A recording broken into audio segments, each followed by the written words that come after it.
మా రూటే సపరేట్ అంటున్నారు కమలనాథులు. పెట్టుబడులు పథకాలపై నుంచి మంచి చేయకపోయినా కానీ కోరి చెడు చేస్తున్నట్లు కనిపిస్తోంది భారతీయులు. ఇంతకీ బీజేపీ నేతల పంచాయతీ ఏంటి? వారు చేస్తున్న ఆరోపణలేంటి?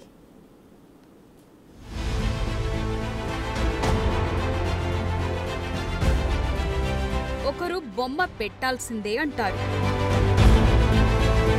మరొకరు పారిశ్రామికవేత్తలు ఇక్కడివారే అంటారు.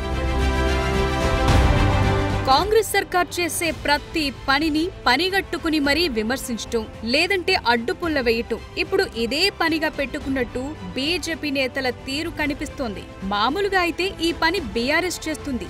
పథకాలు లేవంటారు, తెస్తే అందరికి న్యాయం జరగలేదు అంటారు. ఆధారాలు చూపిస్తే మళ్లీ అడ్రస్ ఉండదు. తర్వాత కొత్త టాపిక్ తో తెరపైకొచ్చి డైవర్షన్ గేమ్స్ మొదలు పెడుతూ ఉంటారు. అయితే ఈసారి ఈ పనిని బీజేపీ నేతలు భుజానికెత్తుకున్నట్టు కనిపిస్తోంది.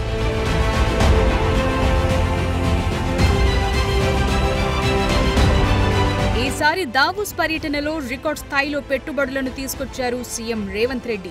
నిజానికి తెలంగాణ హిస్టరీలో ఇది ఆల్ టైమ్ రికార్డ్ అనే చెప్పాలి. అయితే ఈ విషయాన్ని ప్రజల్లోకి వెళ్లకుండా చేసేందుకు కొత్త ఎత్తులు వేస్తున్నట్టు కనిపిస్తోంది.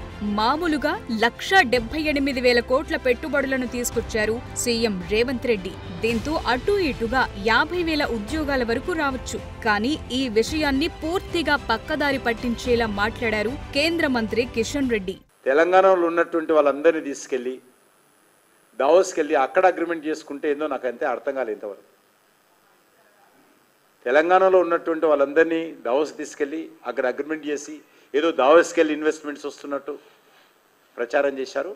ఇదంతా ఒకవైపైతే తెలంగాణ ప్రభుత్వం ఆదివారం నుంచి కీలక హామీ అమలు చేయనుంది. అందరికీ ఇందిరమ్మ ఇళ్లు రావాలన్న సదుద్దేశంతో ఇందిరమ్మ ఇళ్లు పథకాన్ని తీసుకొచ్చింది. అయితే కేంద్రం ఈ పథకానికి నిధులివ్వాలంటే ప్రధానమంత్రి నరేంద్ర మోదీ బొమ్మ వేయాల్సిందే, లేదంటే నిధులు రావంటూ వార్నింగ్ ఇస్తున్నారు మరో కేంద్ర మంత్రి బండి సంజయ్. తప్పకుండా పెట్టాల్సిందే. రేషన్ బియ్యం ఇచ్చేది కేంద్ర ప్రభుత్వము, కానీ మోడీ గారు ఫోటో ఎందుకు పెట్టారు? పెట్టాల్సిన బాధ్యత లేదా మీకు?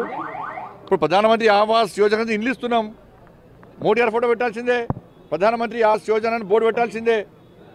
అరే ఇండ్లు అడుగుతారు, ఇండ్లు ఇస్తాము, పేద ఆలోచిస్తాము, ఫోటోల కోసం వెళ్ళి కాదు.